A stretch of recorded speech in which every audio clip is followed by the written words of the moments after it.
Alors, on est avec Éric Duhaime, qui était au tout début de l'ADQ, près de Mario Dumont. Éric, tu as entendu les propos de François Bonnardel. Il dit, ce n'est pas un jour de deuil, c'est un jour de fête. On va pouvoir infléchir les positions de M. Legault. Est-ce que tu le crois, toi?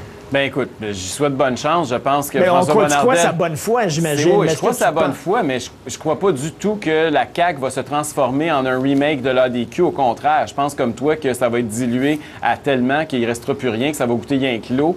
Et je pense aussi que, bon, écoute, il peut être optimiste puis il peut être content de cette fusion-là, mais quand on regarde le contenu, là, moi, je ne juge pas des individus puis de leur bonne foi, mais le contenu, l'ADQ disait moins d'État, François Legault dit mieux d'État, ce qui veut dire, quant à moi, plus d'État. L'ADQ disait le privé en santé. François Legault nous dit un projet pilote. L'ADQ disait 100 $ par semaine par enfant pour les garderies. François Legault nous dit on verra. Et j'en veux pour preuve là, que c'est clairement la CAQ qui a avalé l'ADQ sans même prendre ses idées. Que ce matin, je ne vois pas personne autour de François Legault chigner puis dire que François Legault a trop concédé à l'ADQ puis a trop transformé le parti comme un parti de droite. J'entends pas Charles Sirois. Sais-tu pourquoi t'entends personne? Sais-tu pourquoi t'entends personne? Je vais te dire ma théorie, moi. Parce qu'ils n'ont pas d'orientation idéologique. C'est un parti qui est en train de se faire, qui est en train de se former selon les gens qui vont s'agripper à ce parti-là. Oui, mais le vide et le rien, c'est pas une idéologie, puis c'est pas une option, c'est un bulletin de vote. Puis quand t'es vide puis t'es rien, bien habituellement, ton vote, il se traduit par le vide puis par rien. Et pense, par exemple, au privé en santé. Là. Les gens qui, comme moi, pensent qu'il faut avoir une addition du secteur privé en santé, ce matin, on est fâchés parce qu'on n'a plus d'option politique qui va défendre ça à la prochaine campagne électorale. Et on ne pourra pas voter pour un parti comme François Legault qui veut nous faire guider avec un projet pilote. Là, on ne croit pas à ça. D'un autre côté, les gens qui sont contre le secteur privé en santé, là, les gens qui sont à gauche puis qui pensent qu'il faut que l'État ait un monopole public dans le domaine de la santé, ils regardent François Legault puis ils se disent il flirte un peu trop avec les ADQistes puis il leur a dit peut-être puis il leur a donné un petit hochet. Fait qu'ils vont être sceptiques par rapport à François Legault. Fait que tout ce qu'il va avoir réussi à faire en essayant d'embrasser tout le monde, c'est de se mettre tout le monde à dos. Un gars qui rentre d'un party puis qui embrasse toutes les filles, c'est rare qu'il repart avec la plus belle. Éric Duhaime, peut-on blâmer certains adéquistes de vouloir faire le saut? Ce parti-là était peut-être arrivé au bout de son affaire, au bout de son histoire. Là. Le branding n'était plus là. Il y avait un mauvais nom. Ça marchait mal. C'est vrai que l'ADQ a traversé une période excessivement difficile depuis le départ de Mario Dumont. Ça, c'est vrai, Richard. Le parti était à 6 % quand Gérard Deltel a ramassé ça. Avant qu'il commence à discuter avec Legault puis qu'il commence à se mettre à vouloir faire des deals avec François Legault puis la CAQ, le parti était remonté à 19 %, était redevenu le parti numéro 1 dans la région de Québec. Donc, il était retrouvé ses assises, même plus que ce qu'il y avait eu à la dernière campagne électorale. Je veux dire, l'ADQ était en train de revivre et malheureusement, là, j'ai l'impression qu'elle vient de replonger. Et ce qui est dommage, c'est que normalement, quand il y a eu une fusion de deux partis ou de deux entreprises ou de deux individus, c'est un win-win. Tu sais, c'est un gagnant-gagnant.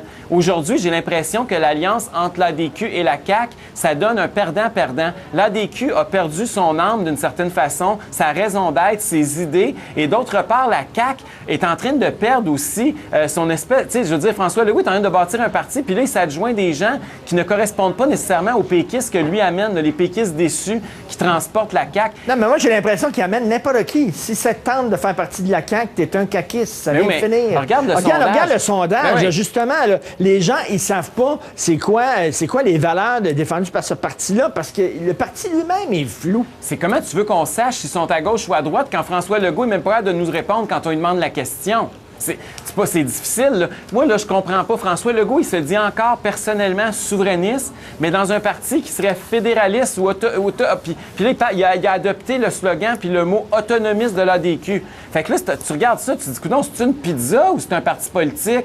D'ailleurs, le logo porte à confusion. Éric Duhaime, est-ce que tu trouves que les Sylvie Roy, les François Bonnardel, les Gérard Deltel sont de purs opportunistes? Mais écoute, je ne les blâme pas parce que pour eux, ils en sont arrivés à la conclusion que pour se faire réélire, ils devaient fusionner avec les sondages de la CAQ, mais je suis loin d'être convaincu que les militants, les militantes qui, eux, payent pour faire de la politique plutôt que d'être payés pour faire de la politique, je suis loin d'être convaincu qu'ils vont partager leur enthousiasme et leur vision des choses. Et j'ai hâte de voir en janvier combien d'entre eux vont cautionner ce pacte qui, quant à moi, est contre nature. Tantôt, quand tu as dit que c'est un mariage entre une chèvre et un éléphant, moi, ça m'a tellement fait rire. Puis ce que j'ai peur, c'est que ces gens-là ont l'air à s'imaginer qu'une chèvre qui copule avec un éléphant, ça va donner un chef-d'œuvre. Je suis loin d'être convaincu. Moi, je pense que ça va enfanter d'un monstre. OK, écoute, donnons la chance au coureur. On va donner la chance au coureur. Donnons la chance au coureur, puis on verra bien.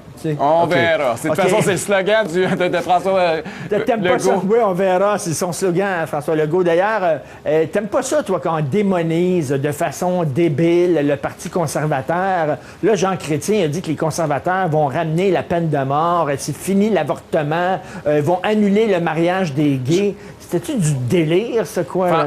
Ils ont demandé à Jean Chrétien, parce que le Parti libéral du Canada, on sait que ça allait pas bien à l'ADQ, ça va encore moins bien au Parti libéral du Canada. Ils ont demandé à Jean Chrétien de sortir des boulamites et de sa retraite pour envoyer une lettre aux militants pour essayer de refinancer le Parti libéral. Il a envoyé une lettre aux militants, je peux peut-être te lire un petit paragraphe parce que c'est tellement drôle. Dans sa lettre aux militants, il écrit « Les conservateurs ont déjà mis fin au contrôle des armes à feu et à l'accord de Kyoto », ce qui est vrai. La prochaine fois, ce sera peut-être le droit de la femme au libre choix ou le mariage gay. Ensuite, peut-être qu'ils instaureront la peine capitale. Une à une, toutes les valeurs que nous chérissons en tant que Canadiens seront perdues. Peut-être. C'est un peu bizarre, là. Tu dis... mais là, c'est parce que, écoute, là, le contrôle des armes à feu, je m'excuse, M. Chrétien, je ne sais pas si depuis qu'il a pris sa retraite, il lit plus les journaux, mais c'est parce qu'ils ont présenté 3 fois le projet de loi pendant qu'il était dans un gouvernement minoritaire, puis il l'avait promis en campagne électorale, puis c'était dans le programme du parti. Fait que je vois pas qu'est-ce qu'il y avait de caché là-dedans, puis comment c'était pas des valeurs canadiennes, alors que les Canadiens ont voté majoritairement pour ça.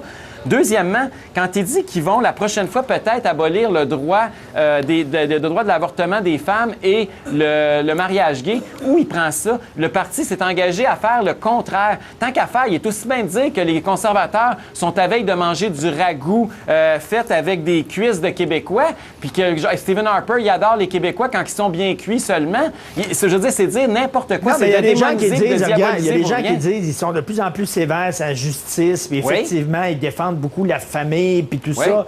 Puis il y a une gang de religieux là, qui gravitent dans ce parti-là. Peut-être qu'effectivement, la prochaine étape, ça va être, ils vont s'en prendre à l'avortement, au mariage gay. Ils se sont engagés à pas le faire. Je vois pas pourquoi on peut dire qu'ils vont faire quelque chose alors qu'eux-mêmes disent qu'ils le feront pas. Puis parce que, tu sais, oui, c'est vrai que parce qu'ils sont minoritaires, il y a des choses qui changent. C'est que les idées qu'ils apportaient avant, puis qui se faisaient bloquer, puis qu'ils ont proposé en campagne électorale, puis qu'ils ont inclus dans leur programme, mais ces idées-là vont passer. Mais ça ne fait pas partie de ça. Et je comprends que les libéraux essaient de se trouver une raison d'être, puis une raison de se ressusciter, mais qu'ils trouvent au moins des meilleures idées que ça. OK, je vais te poser une question, parce que toi, tu es pour la démocratie là, dans sa forme la plus pure. Le peuple décide. OK? Si on faisait un sondage au Canada, puis on disait, êtes-vous pour la peine de mort? Et si la majorité des gens disaient oui, ce qui ne me surprendrait pas, je pense que la majorité dirait oui. Tu penses que la majorité dirait oui? Si on avait un référendum, oui. OK. Est-ce qu'il faudrait écouter la majorité sous prétexte qu'on vit dans une démocratie puis c'est le peuple qui décide? Bien, moi, je pense que oui. Ultimement, si la majorité... Bien, écoute, là, je veux dire, si la majorité des gens pensent ça, puis c'est eux autres qui élisent le gouvernement, puis c'est pas complètement... Écoute, il y a d'autres pays dans le monde, là, puis c'est pas juste des pays de barbares. Il y a des démocraties... C'est tous des pays barbares qui sont pour la peine de mort. As-tu vu le club des gens qui sont pour la peine de mort? Les États-Unis, là, Richard, c'est la plus grande démocratie au monde. C'est pas un pays de barbares, s'il vous plaît. Là. Commence pas à faire de l'anti-américanisme débile, là. Les Américains... La peine de mort. Mais oui, mais écoute, là, il y a des pays qui ont adopté ça. Tu as le droit d'être contre, Richard, mais on vit dans la démocratie. Puis des fois, tu gagnes, des fois, tu perds. Puis si on perd celle-là, bien, il va falloir qu'à un moment donné, on se rallie à la majorité. Et je veux revenir à quelque chose par rapport à ça, justement. Quand Jean Chrétien dit là, que c'est les valeurs canadiennes qu'il défend, il me fait penser au Bloc québécois qui dit que c'est des valeurs québécoises, hein, les mêmes maudites valeurs. Comme si nous autres, moi en tout cas, parce que je défends pas ces valeurs-là, parce que je suis contre le contrôle des armes à feu, parce que je suis contre Kyoto, bien moi, je dois pas être un Canadien. Et c'est le même problème avec les vieux fédéralistes, les vieux souverainistes, pour qui ils pensent qu'on pense tout pareil, puis la seule affaire qui nous différencie, c'est la couleur du drapeau. Est-ce qu'on est fédéraliste ou est-ce qu'on est souverainiste? On a juste le droit de se diviser là-dessus, mais tout le reste, il faut être totalement d'accord les uns les autres, puis sinon, on n'est pas des vrais Canadiens, puis on n'est pas des vrais Québécois. Moi, j'étais écœuré de ce discours-là. Si Jean Chrétien, c'est tout ce qu'il a à dire, mais qui retourne dans sa retraite, puis qu'on ne l'entende plus, puis qu'il le laisse dans ses boulamites, puis qu'il ne nous le ressorte pas. Je veux dire, on n'a pas besoin d'entendre ce discours-là en 2011 au Canada, s'il vous plaît. La peine de mort, c'est la Chine, c'est l'Iran, c'est les pays islamistes. Oui, mais écoute, là, c'est aussi les États-Unis, puis il y a des pays aussi islamistes où il n'y a pas de peine de mort. Ça veut-tu dire que c'est pas bon parce que c'est pas dans... Je pense que, regarde, là, c'est un débat de société, puis il y a des gens qui, pour des raisons, qui croient à la restitution en matière de justice, et ils pensent que quand tu enlèves la vie à une victime, bien, on a le droit de t'enlever la tienne moralement. En tout cas, jusqu'à maintenant, ils se sont engagés à ne pas toucher à ça. Non, ils se sont engagés à ne pas y toucher, puis le gouvernement ne présentera pas de projet de loi, et si jamais il y en a un, il va voter contre. Merci beaucoup, Éric. Merci, bonne journée, Merci, Richard. on se revoit demain. Il était en feu, il était en forme. Je pensais que j'allais être tout le temps. On s'en va à la pause, on revient, on va parler de la personnalité de l'année du Time Magazine.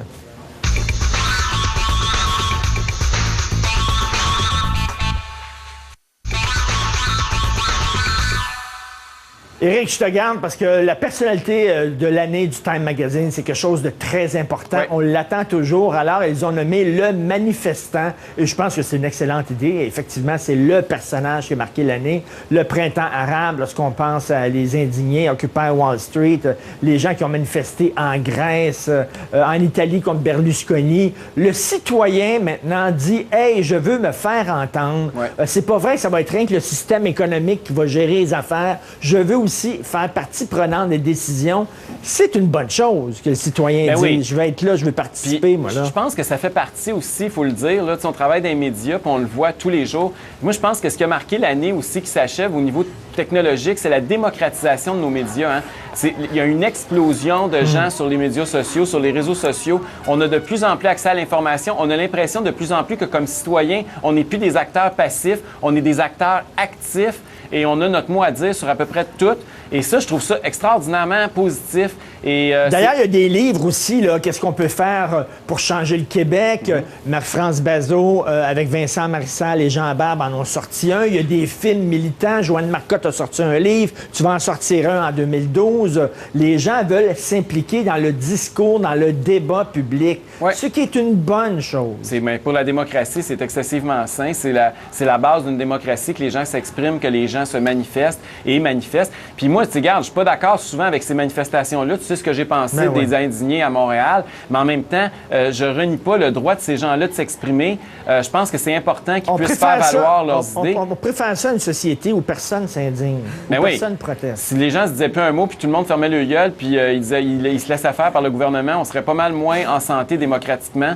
Et heureusement qu'on a cet indigné-là, ce protestataire-là. Mais t'es plus généreux que tes adversaires, hein, Éric? Parce que tes adversaires, ils voudraient que toi, tu te fermes la gueule.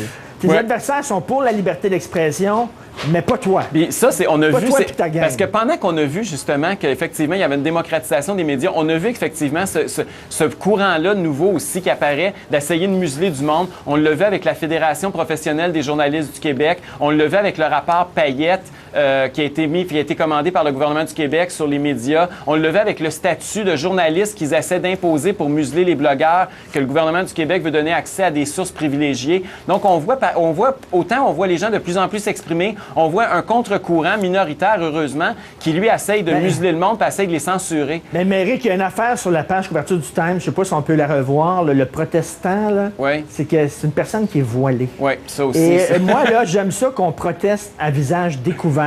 Parce que le voile, autant le voile islamique me tombe ses nerfs que le voile que portent les indignés ou certains protestants ou Anonymous qui ont des masques et tout ça. Tu veux protester, tu veux défendre les idées, tu le fais à visage découvert. Ça, malheureusement, il y a eu un recul là-dessus, je pense. Puis là-dessus aussi, encore une fois, les médias sociaux en sont en partie responsables parce qu'il y a combien de monde sur ces médias-là qu'on ne sait pas c'est qui ont des faux profils et qui envoient de l'information n'importe quoi. Et ça fait malheureusement partie de la démocratisation des médias. Mais je pense que ça vient avec, on n'a pas le choix. Puis dans l'ensemble, le portrait est plus positif quand on permet même à des masqués puis à des anonymes de s'exprimer que quand on essaie de museler des gens.